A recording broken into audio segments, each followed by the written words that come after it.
I can't believe. I am Sue Gardner, and I am a member of the Affordable Housing Committee, which is part of the Vashon Community Council. And I'm a former board member with Vashon Household. The impetus for this workshop grew out of the October 2023 Housing Forum that was well attended at VCA, and the overwhelming comments that came from the audience was, what about ADUs? Can't we just build ADUs? And ADUs would be a great way to solve the housing problems on the island. And everybody said, yes, but what about the county?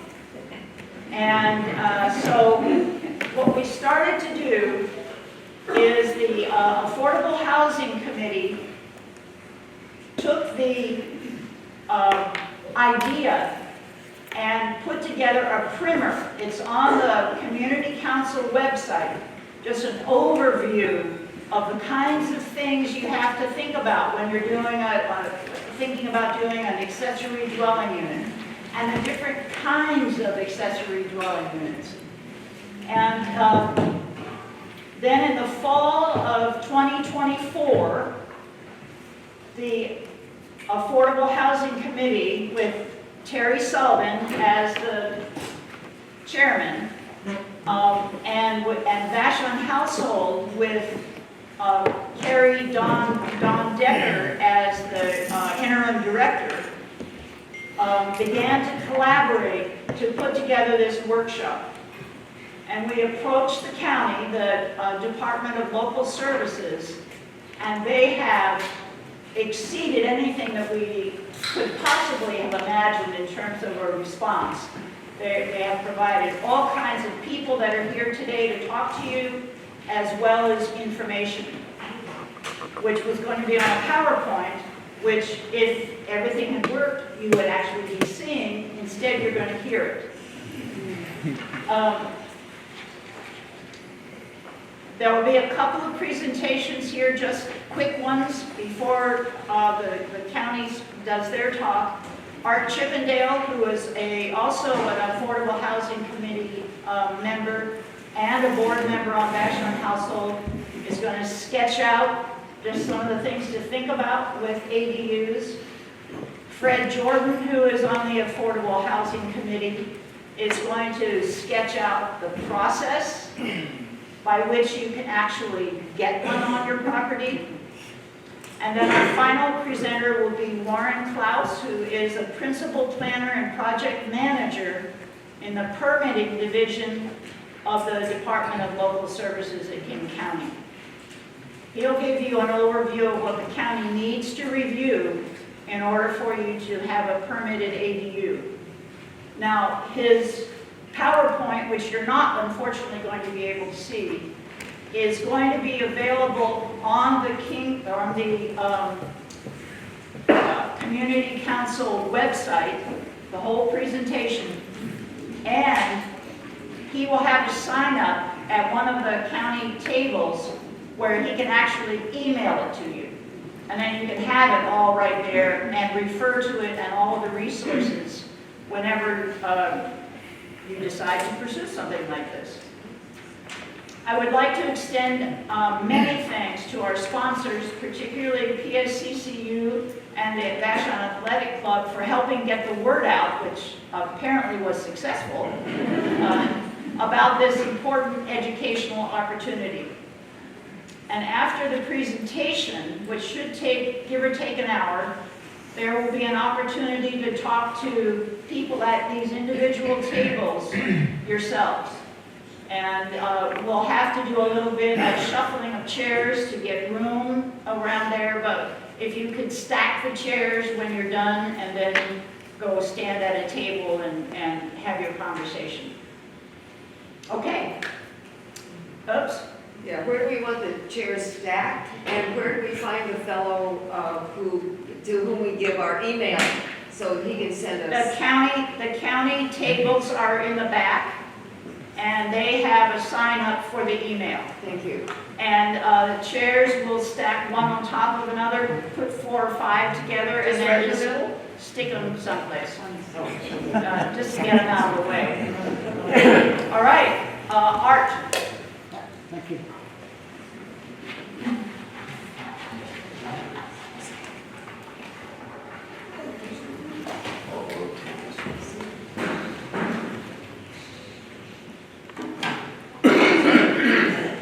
So we're all here. I can't believe how many people. Loud. Can you hear me? Okay.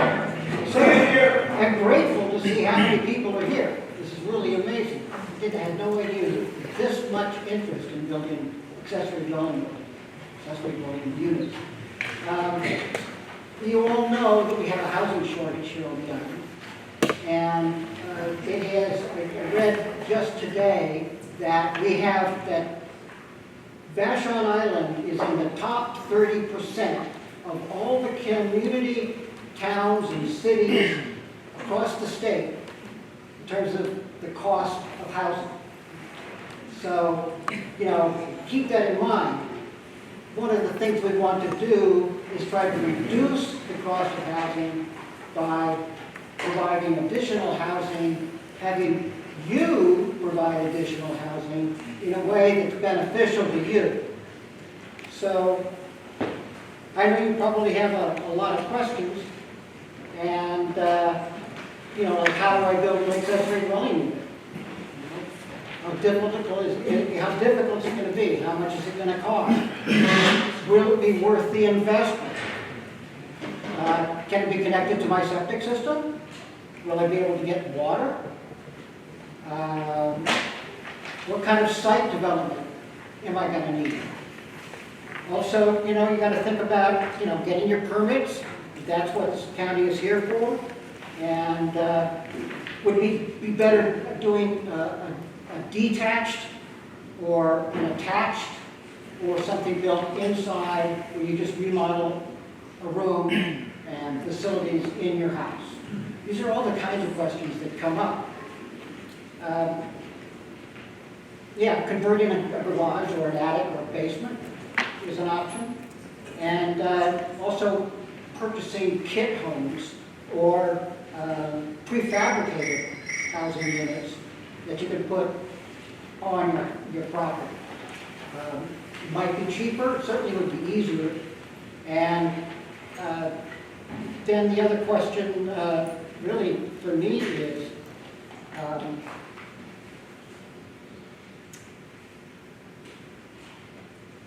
you're going to hear from King County permitting here. You'll have the opportunity to talk to people from the county. And accessory dwelling units are having a big moment around the country.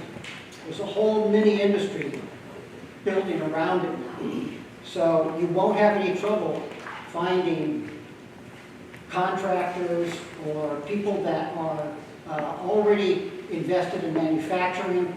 And so that's something to look out for. So my question is to you, is why do you want to build an accessory dwelling unit? With all the things you're going to have to go through, and assuming that you can get the financing together, and you're willing to go through the process, and it's a long process. If you're willing to go through all of that, then you're going to be rewarded by having a rental unit or a place where your mother or your mother-in-law or your kids can stay. All of that is housing that helps us here on the island. All housing, all new housing helps reduce the housing burden. So whatever your purpose is, think about that in terms of also the benefits, the long-term benefits you'll have from increased property value and that sort of thing going forward. So, so I just want to ask you, does anybody know what it is that they want to use it for? Anybody? Raise your hand, sir. Housing for one of my children and their family. Who Housing cannot for one of your otherwise children. afford housing here on the island. Right. Anyone else? I do. I want to build one so I can afford to stay on my property. So now I can rent my current house out. Go, rent your current house out and live on the rent and be able to stay on your property. Anybody else? Yes, Pay for property taxes. to pay for property taxes. That brings up an interesting point, which we're going to be discussing with the county at some point, which is the idea of being able to put an affordable housing development, whether it's an ADU or whatever on your property, and have it reduce your property taxes as part of the public benefit rating system. You do that with forest and all kinds of other conservation, but if you're going to be taking the burden of housing partly off of King County, then perhaps that's something that we should lobby together for. Any other questions? Yes? What about buildings less than 200 square feet? I'm sorry? Buildings less than 200 square feet, used to be no permit required. Yeah, I don't know, I'm going to let Warren address that, Well, we'll get into that. but, so we'll get into that in a bit. You'll find out. Anybody else? Okay, well, thank you. Thank you for coming. I hope you find this educational and informative. So I'm going to turn it over to... No, oh, is it? Fred's coming. Oh, Fred's coming. There he is. Yeah. All right, so my turn. First thing I'm gonna do, I got a lot of extra people, so I'm gonna have a handout for anybody who wants to follow along. It's 4 pages, you can take forward and pass it along to everybody else. My goal and objective today, folks, is not to make you developers. That's not my objective. My objective today is simply to show you or detail where you can find all this information, right? Seems like a lot, right? But it really, keep in mind, a lot of this stuff is because, a lot of this stuff is site specific. So because we don't have a site, we're gonna give you everything in the kitchen table, right? So don't get caught up in too much of it until the goal of today is to educate to where to go. That's the key. I just want to point you out. So if you get one of these handouts, please get one because I got some hot links. And then also they're going to have some on their PowerPoint as well. And if for some reason you don't get it, you can get a card from me over there at the end of the table. Okay? So I'm going to go ahead and get started. And while we're going in handing this out, there's 4 pages to it. Okay? I didn't get time to staple it back because I just printed out and we had extra. So bear with me. Okay? Should be 4 pages. Okay? All right, that's not double. That's not double printed. Okay. All right, I should have got me one. All right, real quick. All right, again, my name is Fred Jordan. What do? I'm a land developer of single-family homes. This is all I do and live and breathe. I deal with King County. I deal with Kitsap County. I deal with Mason County. I'm gonna tell you guys something. I'm not here, I'm not paid by King County, but I appreciate them dearly. Because they're the one county that seems to be moving. There are worse, and I won't mention their names, okay? But there are worse, so don't feel dejected by the time, because quite frankly, a lot of times it's not on the county. A lot of time it has to deal with a lot of other things. Okay, so first thing I did, I put some places where you can get help, all right? We have a King County Permanent Office, we have our internet there. Again, it's going to be rehashed, because they're going to talk about it, but it's important I have that in the front page, okay? Also, a permanent submittal checklist sheet. Okay, I got that on there, and I'll talk about that a little bit later. Okay? So there's also a operational pre-application meeting. Now, if you're doing short class or something like that, I always highly suggest you have a meeting with the county. My goal is to get you to them, and they'll talk about once they have it. Okay? So one of the things you want to do, the first thing you want to do after you look at that, look at number B. If you don't want to do none of this, you can hire a professional. But and there's professionals out there who does all of this for you. Those are builders. You don't have to deal with none of this. You just go buy a new home if you want to do that. Otherwise, you can go to a civil or you can go to wetland guys. But keep in mind, when you do these things, there's a lot of requirements. So make sure whoever you hire has the ability to get all the information that you need. If not, you have to go get additional from somewhere else, if that makes sense. Okay, so meaning if you buy plans on the internet, They're not site-specific, so you may end up needing somebody here. No, you will end up needing somebody here to finish them up for energy code worksheets and so forth, okay? So just keep that in mind if you hire a professional. Now, if you decide to go in on your own, you can use this as a basic template, okay? The first thing, let's talk about, the first thing you want to do is, if I'm building something abnormal, if I'm building something maybe to, say, subdivision, I'm probably going to want a meeting, right? So there's information here on how you can submit for a meeting. Okay, and also on that checklist is also going to give you all the requirements for it. So that's why I put the checklist under high. So when I want to go get any kind of permits, I get the checklist. And you go and there's that list, because that's the details that tell you what you need. Okay, based on what you're trying to do. So I put that up front. Then another thing I didn't put in here, go talk to your bank. Right? That's important. Don't go to these guys till you talk to your bank, because a lot is going to detail how you're going to take that property or how you're going to do that loan. Is it a one-step, two-step? They'll tell you that. Is it a home equity? You need to know that, because a lot of times that dictates how you're going to do things. A lot of people don't realize that. Okay? Does that make sense? Okay?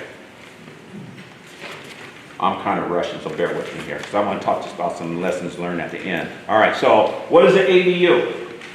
Accessory dwelling unit attached. Okay, here's a key point. If you really want to be quick, and the lowest cost of an ADU is doing it within the building envelope.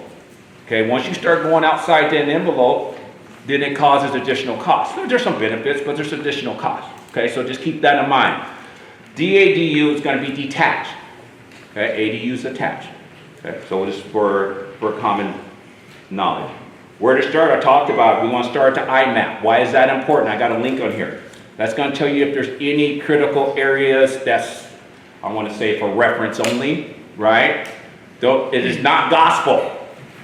Okay, we bought properties from people who thought they had wetlands in their lot and they didn't, right? So just know that as just reference only, okay? But then that creates other conversations. Do I need a critical area designation? So that's what you want to start at. Start at the IMAP. And if you have questions, where do you go? Go back to that first page where you can get help. Okay? That's all you got to do. And there's an email on there. If you email them your parcel number, right, with your specific question, they will answer it. Okay? So that will get you your critical area designation. Okay? Verified utilities. PSC, I got the PSC construction line on here because I figured that's what we're dealing with out here. Okay, you want to get early on that process once you talk to your bank. Why? Because PSC is way behind in some areas. Right now I'm waiting in Kent for like 3 months.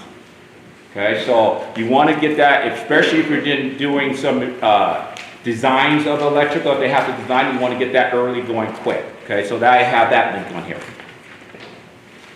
Sewer, water availability letters. Okay, typically what you do, you can go get you a septic designer if you're on septic. If you have a septic, you're going to have it, I'll let them talk about it, but potentially you're going to have a remodel. Okay, so you're going to want to talk to a septic designer. If you're on sewer, you want to contact your sewer district and ask for sewer availability. Can I connect? Right? If you can't connect, then are you going to go off your existing house? Is it allowed? So those kind of things you're going to want to know before you even see them. Okay, does that make sense? Okay. Water availability. Yeah, the old dreaded water availability. I mean, I'm a well driller. I love wells. But in essence, if you have a water company, you can call them and ask for what's called a water availability. They'll tell you exactly how much it's going to cost to build on that property, that connection line. That's what that letter tells you, or it tells you don't have the water availability. Okay. Now, there's other nuances in that, but if you have questions on that, you can talk to me later on that. I know there's a lot of things that go different on that, but you can talk to me on the sideline on that. Okay? How are we doing for time? Okay? All right. Okay, site plan. First thing you want to do is come up with a napkin sketch. Okay, it doesn't have, the reason why I tell that, because if you're going to ask a question to the jurisdiction, send them a napkin sketch of what you're thinking about. They're not, they don't understand what you're saying if you say you're looking at that tree on this eastern way. Just do a napkin sketch and send it in, right? So that way they can understand what you're talking about. And also that the person you hire can understand. So that's one of the first things I ask for. Give me a napkin sketch of what you're thinking about. So that way we can develop a plan and get it done, okay? Now, we talked about it a little bit earlier, but the thing about building outside your building envelope, once you do that, you're gonna trigger a land activity permit. It's not a big deal, but what it does, it creates a lot of other things. Then we gotta get civil, then we gotta get stormwater, then we have to do a lot of things. But also, whenever time you're dealing with that, you're also getting potentially higher return on investment. So, it's expensive, but sometimes it's a better site, but all things that are specific to the site. Okay, so keep that thought in mind. Again, when you're thinking about this whole process, talk with your bank, talk with your consultant, because there's things that you can think that we can come across in the objective in order to keep the build to your what's your objective? Is it build as less as possible? Is it to get more density, max density? So we need to know that, okay? Here I have where you can upload your plans. And there, again, that's going to be on their website as well. Now, there is a county review process. I know you guys dread it, but here's the thing. If you have a complete package to go through, now, if you have not doing it right, then it's going to have some issues. And one of the things I always, and I don't know if that's still the case, but the legal lot status, is that still a process? Yes. That is a big deal, guys, in my business, because I've seen a lot of people have that problem, not having a legal lot status, that plot before 19, whatever it is, right? So understand, look at that checklist. Make sure you have everything before you submit, okay? Because the longer more revisions you have, the longer this takes. And a lot of times it's not their fault, it's our fault because our application is not complete. Okay, does that make sense? All right, I got a few minutes. How am I doing on time? I think that they're right. Okay, all right. If anybody have any other questions, just see me on the side there. That's all I got.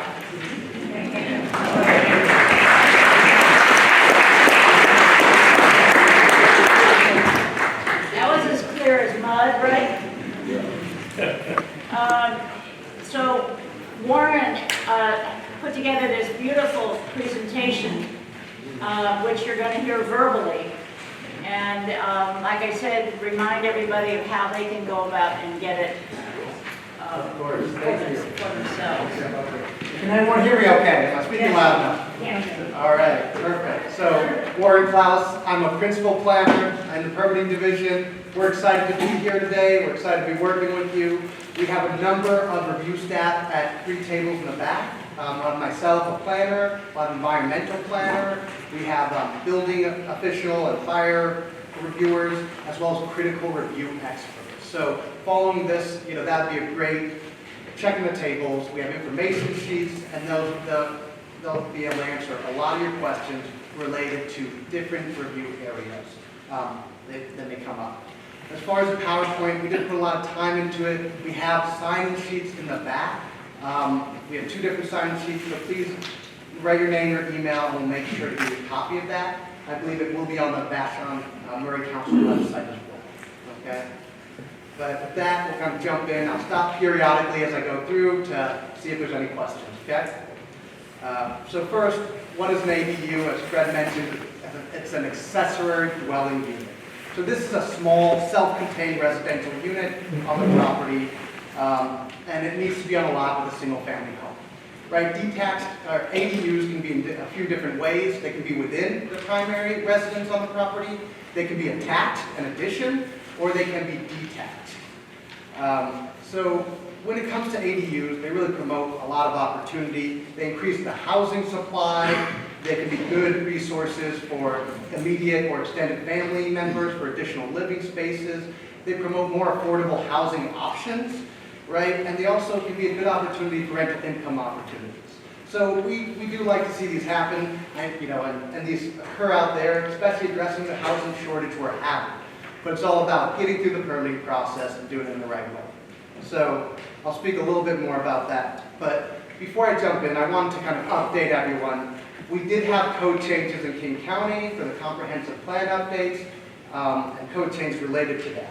As far as ADUs on Vashon and Maury Island, there's minimal impact or changes to those standards. So you should be relatively unaffected. Later on, when I discuss a little bit more about zoning, I will detail what some of those specific changes are at that time. okay? So first, I want to kind of walk you through the permit process for an ADU building. And so one of the most important things to recognize is, planning and preparing for a building permit starts long before you come and apply for that building permit. And the first thing to keep in mind is there are other agency approvals that are really important to get, right? These come down to septic permits from Seattle County Public Health, right? As well as well approvals that you may need. At certain times in King County, if you have floodplain on your property, we'll need you to obtain a floodplain development permit before you submit the building permit. There's also at times when you get a critical area studies that may be required, that are required for many properties, as well as a thing called a critical area designation. So those are all things you need to look at. For properties that are within the shorelines, that can sometimes trigger permits as well. So I'll kind of go through those different review areas further along in this presentation and provide a little bit more detail. And we can always follow up with us with additional questions at the table. Okay? But as far as the overall permitting process, is once you have those approvals, those public agency approvals, the first step is to gather that together and with your building application material. And when you submit, the first step we have is an intake process, right? We're not only going to screen the documents to make sure you have the right type of documents, we're also going to do a triage review with our review experts. And the goal of that is to make sure not only do you have the documents, but you have the right information that you need. And so during that time is we'll reach out. We'll let you know, hey, we can't accept this because this is still needed, or you're missing this. The other thing we do as part of that is we want to look at your design proposal, right? We don't want to accept this application if there's major flaws, right? It's not only in our best interest to make it a more timely process, but it's in your interest as well, right? We don't want you paying that money and then struggle to get through a permit or not be able to obtain that permit for the review. So that intake process is always the first step. Once we accept that permit, that's when we charge the fees. You'll have 60 days to kind of pay the review fees, and then we'll route it for the review stage. So at that point, it's important to realize this. We typically allow kind of, three resubmittals for any review comments or corrections we have. So when it comes in, as far as review comments, most building permits that come through, there's a good chance that we will require corrections or need additional information to verify compliance, right? It's not just for residential, it extends across commercial permits. So it's really important that you keep that in mind and anticipate it, right? I know as Fred mentioned, when you have permits within the building, right, that tends to have less reviews included or involved, right? And tends to have a little bit of easier time getting through the permit process. But it's really important that you expect that and work with your consultants or your contractors to provide that information, okay?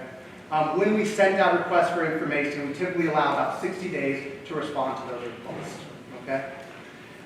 Once we are able to prove it, right, then we'll move you on to quality assurance. This is kind of preparing the permit for issuance. Now the key things we look at that point is inspection fees. And that's when we charge inspection fees. We ask for the contractor registration number. In sites where you have critical areas on there and there's mitigation, there could be the need for financial bond or guarantees, and we require that before we issue the permit, right? And then when you issue the permit, that's when you can celebrate, right? And you can start working with your inspector and as well as your contractor to construct the unit. So those are kind of the overview of the general phases. One thing I want to detail is we do have new timeline requirements that would in effect in 2025. Now what those are, it's a 65 days review days for a building permit. And then if there's a building permit that triggers, say, a SEPA review, a State Environmental Protection Act, we have to do public notice. So those are 100 county review days to allow additional time for the public notice and environmental review. So in many cases for ADUs, you may not trigger the need for public notice or that SEPA review. But I want to kind of outline those timelines. Now when I say those timelines, it's really important that you recognize those are our review days. So when we request information, that stops that clock. So if you're going through a building permit and we requested information twice to get what we need to approve it and ensure compliance, that stops the clock. So 65 days, if you add in 2 60-day periods, could expand very quickly, right? So that's very important to recognize in the overall timeline. And it's important that you're keeping an eye out if you have any corrections that are required. And I don't want you to kind of just quickly flip those and throw it back. We do see people that want to get it in as quickly as possible. It's really important to take your time, make sure you're addressing the information so it doesn't lead to additional reviews after that, okay? So I wanted to kind of pause there and just see, do we have any questions about that permit process or timelines at this point in time? Yes? Up to the point you just described, in a best case scenario, about what would the fees be? And if there are critical areas that are within 200 feet of a steep slope, just get a rough range of what the fees would be. So I unfortunately would not be the best person to get that rough range. I can always, if you provide your emails on the PowerPoint, I can always work to provide some additional information about fees. Fees can be a little bit more complicated depending on what you're doing, right? There could be there's building review fees which may be charged on evaluation of kind of time and labor, right? But then if you have additional reviews that are necessary, they cost more for, say, not all sites have critical areas, but some do. So if you do, then we'll have to add on additional fees for critical areas. If you are proposing site improvements, then that would add additional fees, and those can be relatively more expensive. So it's hard to give a rough number because there's a lot of development proposals out there, right? It depends, if it's within the unit, within the existing primary unit, that would be much cheaper. But when you start to get into site improvements and critical areas, then that tacks on additional separate reviews that have increased fees, okay? So I'll work on getting more specifics when we follow up, okay? Yes? If you're interested in looking at prefab homes, do the same processes take place until you have to have a permit before you begin that project? Yep, so prefabricated, you still need a building permit for those, and you have to provide, a lot of times those are designed to have kind of documentation you need. So it's a little bit easier on you to go through that process, but we'd still be the same standard review process for it. Thank you. Yep. Is there a way to come in and talk to someone from permitting to if we have kind of a unique situation to see if we even would be able to get a permit? Is there a way to kind of have a consultation with permitting to Repeat the question so people can hear. So she's asking if there's a way to come in for a consultation with King County Permitting Division. So we do have kind of general customer questions that you can kind of send in. Right now we are working virtually.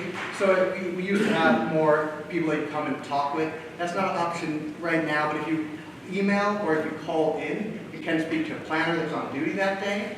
And then you also emails can be provided to a range of different review experts. So at that point, you could say, hey, it's important when you're asking questions or sending emails into us that you're specific about who you want to talk to. If you say, oh, I just have this question, we say, I want to talk to an ecologist, or I want this directed to a geologist or a planner, right? That will really help get you to the right person with the right expertise to address your questions. But as far as that is more for general guidance, right, and certain standards, to let you know that, hey, critical areas assessment may be required, but it's really not meant to be a design or in any way an assurance whether something is feasible. Why? Because that's hard for us to know. We have several different review codes, and we don't have that crystal ball. We wish we did, right? But that's kind of the constant challenging in permitting. Okay. All right. I might have to. You got here? Okay, if you build an ADU, you put your own older house at risk with King County because it might not meet any of the new standards. If you're building within an existing residential unit, yes, there could be, we will have to read that for building code standards. Yeah, And if I build an ADU within a couple feet of my house, and my house is like 1936, obviously not the right septic tanks and power, all kinds of stuff. And I get a good ADU permit through you, you leave my house alone? All right, let me do this. So, we're getting a lot of questions. What I'm trying to do is, if you have general questions about the process, right, this would be a good time to ask those questions. But if you have a specific process about a development proposal or a development standards, because I'm a planner and a zoning expert, so you're asking a building review question. So why we have the tables and have review experts set up is because we want you to be able to have time to ask that. So what I would encourage is we do have a building and fire review table, so you can follow with them and have a better understanding about that following the presentation. Okay. Next question. All right. Let's see. Yeah, let's see right here. I think I'll speak for myself, but I have a hunch other people might have similar thoughts.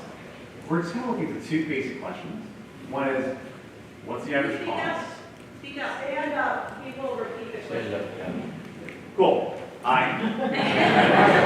So, no, I just had two basic questions. One is, in general, I know things are really specific, but on average, in general, in the most reasonable case, how long does it take and how much does it cost? That's it. And so, And thank you, by the way. Yeah. and again, like those are a little bit harder. I mean, typically, a building permit within a structure can be much more simpler when it doesn't involve site review, and that can be more, in 3 to 4 month range possibly. But if you start involving site work, it really depends on too many factors to determine, right? That's what critical areas. Did you identify the right critical areas? And so that's where it's, again, we don't have this crystal ball, so we'd love to. It depends when it comes up. If you did not realize that those critical areas are floodplain and you're trying to fly, and those aren't prepared for it, then it can take much longer.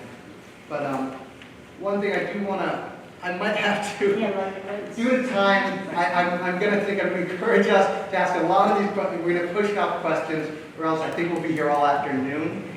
So I'm going to continue on, but I'm excited to hear that we have a lot of your questions. All right.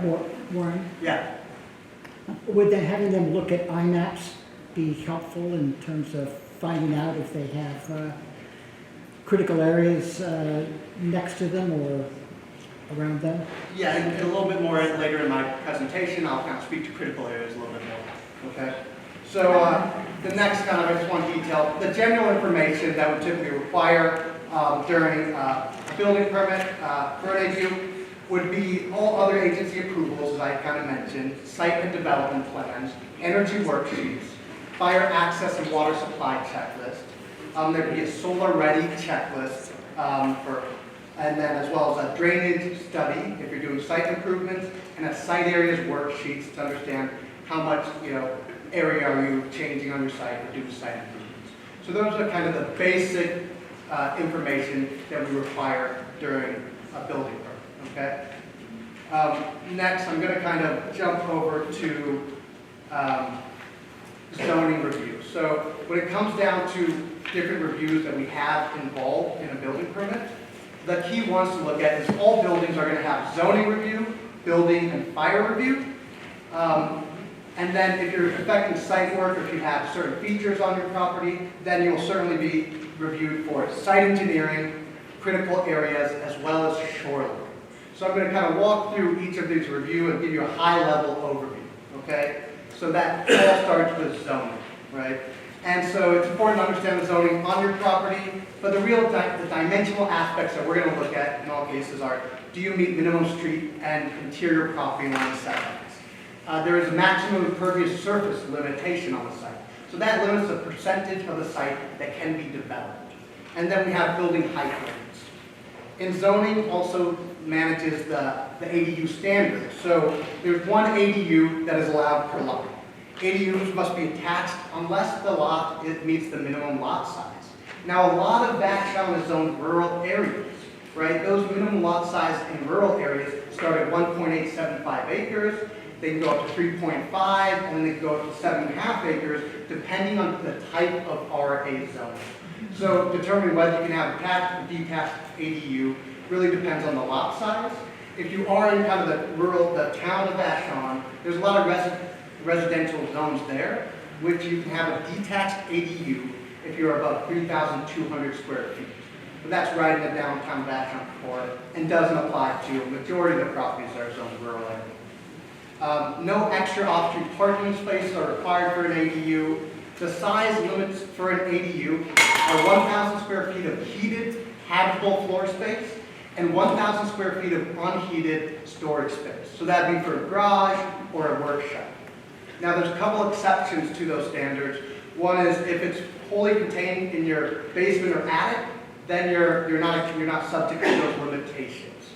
If you have a detached ADU and you have a basement, that basement doesn't count towards those square footage limitations. Okay? Then when you're designing your ADU, it's important to keep it visually compatible with the primary unit. So that would be just building form and color are things that we would look at. Okay? Let me take a break here. All right. So I want to detail some of the changes in the zoning code for ADUs. One of them is we used to have development credits or development rights. This applied very narrowly in RA5, in RA zones in which you might be able to buy a development right to expand it up to 1,500 square feet. And then there was, in the RA5 zone, if you were slightly under the minimum lot size, you could buy a TDR to have it detached. But those have been removed from the code, so those are no longer an option. The other thing is attached ADUs. We provide additional clarification for what a detached ADU. In the past, it wasn't as clear, and so there'd be a lot of people trying to create separation with their ADU through different breezeways. And so our code says breezeways must be enclosed, must be heated space, and it must be no longer than 10 feet in order for that to become qualified for an attached accessory dwelling. The last thing that's important to note is the owner occupancy requirement has been removed from the code. So in the past, it'd say the property owner or their immediate family member has to live in the primary or the ADU on the lot, and that has been removed. Okay? So next, we're going to go to critical areas, as Art was mentioning. And so critical areas there's ecological critical areas or there's geologic critical areas, right? There'll be ecological sensitive areas, which are wetlands, streams, or the Puget Sound. Those are kind of the ecological sensitive areas. As far as geologic hazards, these include erosion hazards or landslide hazards, and we really evaluate steep slopes on the property. So if you do King County IMAPs, as kind of Art mentioned, and Fred, is a great tool to assess where these critical areas are. We have kind of a specific layer that maps critical areas. But it is very important to recognize that this is the information we have available. It's not site specific. So many properties can have wetlands, pocket wetlands, or smaller features that are not mapped. And so for that reason, that's a tool to help, inform you, but it's important that if you're in or near, critical areas, that you are hiring a ecological consultant or a geologic consultant to help you with those critical areas and to know where the limits of those critical areas and their buffers are on your site. Okay? Now, the next thing is when you go into Seattle King County Public Health, when you're preparing for your building permit and getting a septic system, right? They don't always know the extent of those critical areas. So they will often require you to get a critical area designation. That's a standalone critical areas permit that you get before you submit for the building. And you submit the critical areas reports, and we would evaluate it, we may visit the property, and we produce a map of the extent of those critical areas. That's really helpful. It helps public health know that they're not putting their septic system right next to a wetland, which all of us want to avoid, right? But it also helps you because it's valid for 5 years. So those are honored. So you can know, hey, if I come in, I have this map and letter, and that can't, that's what, I know exactly where they are, and that won't change. Right? When you come in with the critical areas report, there's many times where we can just, we might not have the information we need, or it might need to be modified. So that critical area designation provides a lot more assurance when you receive it of where the extent of those mapped critical areas are. Okay? As far as critical areas and their buffers on the site, our code says you have to avoid and minimize impacts to those areas, right? In cases where you can't avoid, impacts, a mitigation plan is going to be required. This mitigation plan is essentially to say any area that you're building or removing vegetation within these critical areas, you're going to need to replant that vegetation. You're going to need to make up for that. So an ecological consultant can help assist you with that process. And when you do have to do that, right, there are a financial bond and guarantee that is required in order to make sure you're installing and maintaining the landscape at the time of the inspection process. Okay? I do have some key information to be aware of is wetland buffers can extend up to 300 feet. So that's why it's important in many cases where you're not just looking at your property, you're looking at, hey, does my neighbor have a wetland right on the edge? Could that extend onto my property? Because that is something we come in, we have to look at, right? So it's important to be aware of that. The buffer from the Puget Sound is 165 feet. Am I speaking loud enough for everyone? That's better. All right. It's 165 feet. The setback, and then plus a 15-foot building setback. The setbacks from steep slopes are either 50 feet or they're 75 feet from coastal bluffs. Okay, so, and then as far as detached ADUs, these are prohibited in buffers. So if you have critical areas on your property, then you can't do a detached ADU, that limits where you're proposing it, then you have to have that ADU be attached. But you do have some opportunity, you have opportunity to allow expansions within the buffer if it's attached ADU. But there's certain standards related to that. So that's kind of my coverage of critical area. The next thing is shorelines. Now shorelines, we have a shoreline master program. This is required by the state, and it applies to all shorelands of the state. So on Vashon, this includes areas that are 200 feet from the Puget Sound, the ordinary high water mark of the Puget Sound. It includes associated Puget Sound wetlands. And in cases where you have floodplains, that shoreline, it follows the floodplain. So those are shorelines. It really applies to the coast of Vashon Maury Island. And it's important to recognize that if you have shorelines, a lot of times shorelines and critical areas go hand in hand. So it's important that you're assessing critical areas if you are within the shorelines. Okay? Now, as far as if you are proposing an expansion within the shoreline, you are limited to expansion of 1,000 square feet of floor area. And this includes vertical addition. So this applies specifically in the shorelines. So it's important if you're good, to understand this ahead of time, because if you're envisioning something bigger, you want to scale and plan accordingly. Okay? The height limit in the shorelines is 35 feet. And then attached ADUs or detached ADUs will often, if it's in the shoreline, it'll trigger the need for a substantial shoreline development permit. And depending on, if you're in the natural conservancy or natural shoreline, it could require a shoreline conditional use permit. It's really important to recognize that early on. These permits take additional time and money to process, and it's always more ideal if you can avoid more permits, right? I think I speak for everyone here. So with that, I want to kind of give it a quick break, but I'm going to just give a brief overview of site engineering next. Okay. So this really site engineering, it covers kind of 4 primary areas. That includes drainage, clearing and grading, road design and access, as well as floodplain review.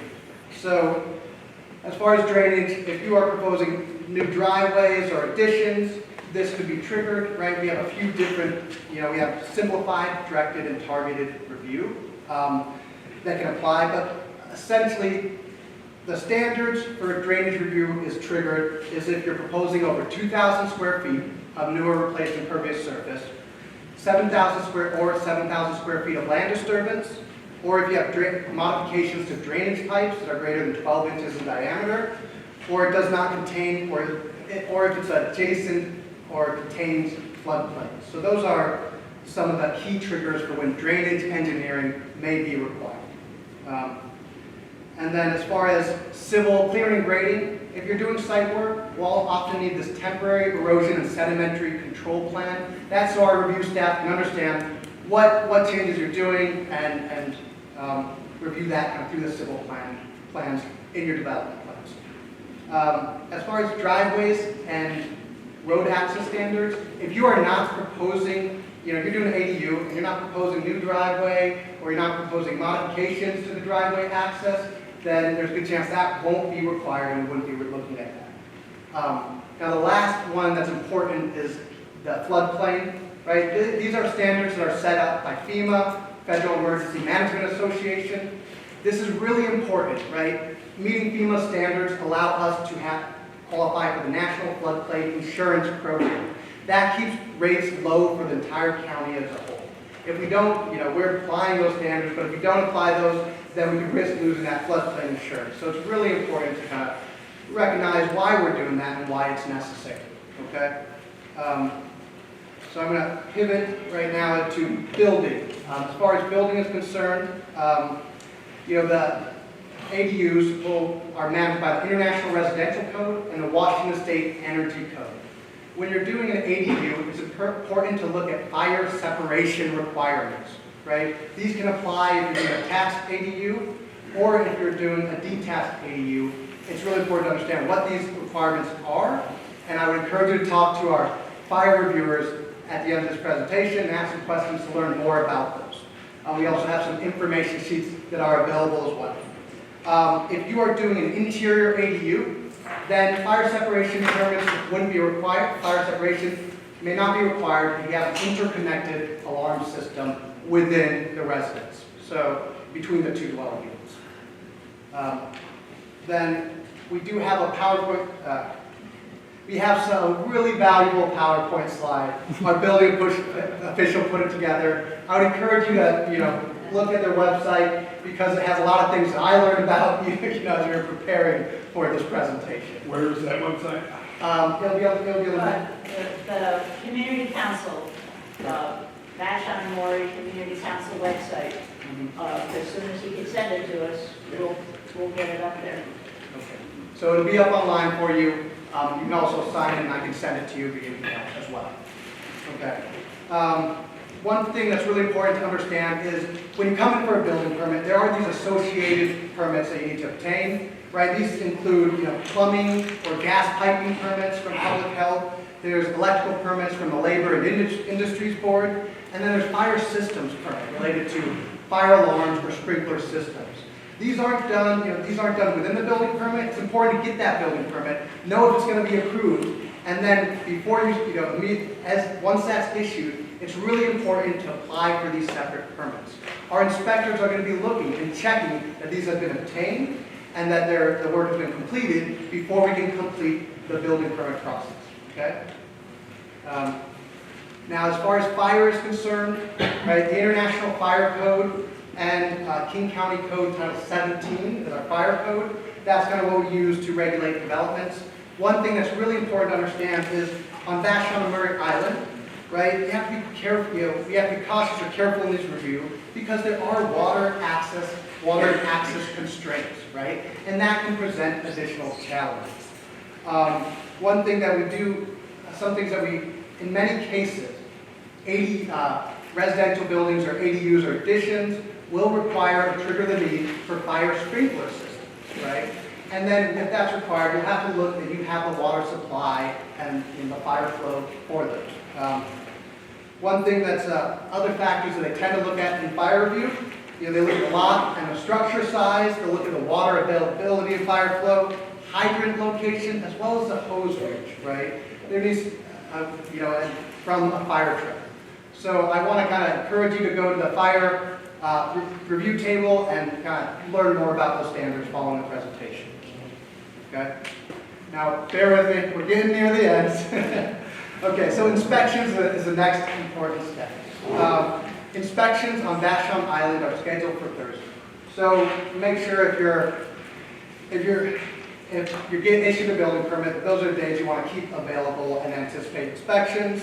once you issue a permit, it's really important to have a pre-construction meeting, right? That's one of the first steps. That's a meeting, it can be on-site with the inspector, or if for simpler projects, it may be a phone call or phone meeting. And that's really important before you're starting the inspection phase to understand what they will need and what throughout that inspection process, okay?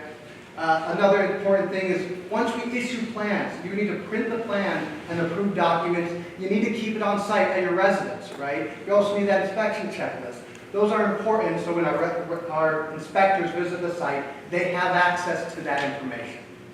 And then the other important thing is you can use mybuildingpermit.com or Excella to help track the inspection process as that's occurring, okay? Now, as I kind of mentioned earlier, this is a lot of information. We don't want to scare you. What we want to make sure people are prepared and know what to look at, right? Our goal is to see permit applications be successful. Nothing makes us happier than to be able to issue building permits, right? But it is our job to regulate. So feel free to reach out to us. We do have, a website where we have an online portal that's great for submitting questions. We have an email. It's permitquestions@kingcounty.gov. We also have a phone number and phone hours. That's Monday, Tuesday, Thursday, Friday, 9 to 11, or 12:30 to 2:30. You can call in, and the permit constructor, you can talk to the planner as well, and they can help record questions you have and direct it to other review experts that can follow up with you, okay? So that kind of wraps up my presentation at the time being. I would encourage us to use the table for questions. We will be available. I just think that would be the best format, okay? So, Thank you. all right. Hey, thank you all very much.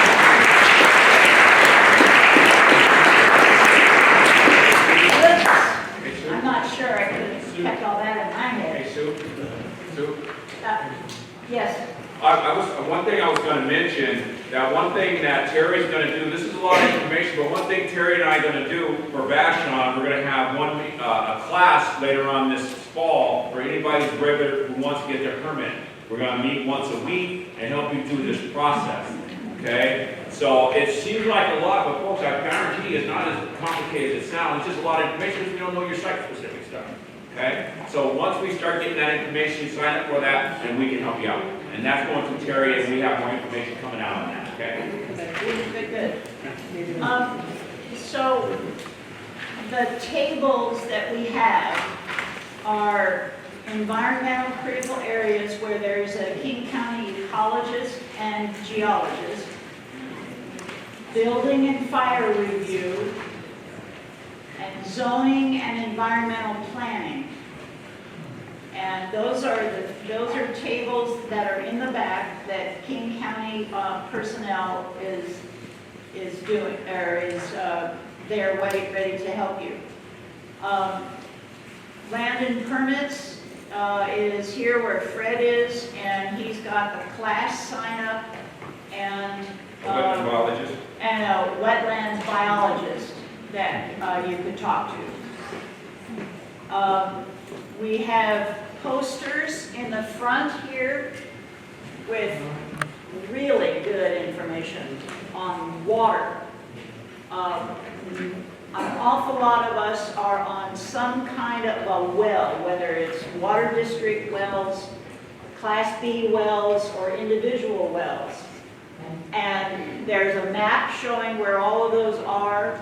There are a description of the different kinds to make sure you know what you've got. And then there is an explanation of the 7 bigger Class A well district or water districts and the differences that they have in allowing ADUs. Some allow them on your water share and some don't. So you want to check and see what you've got there. Those are the posters that are here in the front. There are several tables of professionals that can help with financing of your project, several tables with people that can help with the design of your project, and then we have the community council and Vashon Household's home share program is designed to help people get their head around being a landlord. And it's a match program that gets people that need housing and people that have housing available and helps them figure out how to do that. And that's through Vashon Household, and you could talk to somebody there about that. So as quietly as we can, stack chairs just so we have more floor space, and then go to whichever table needs to be.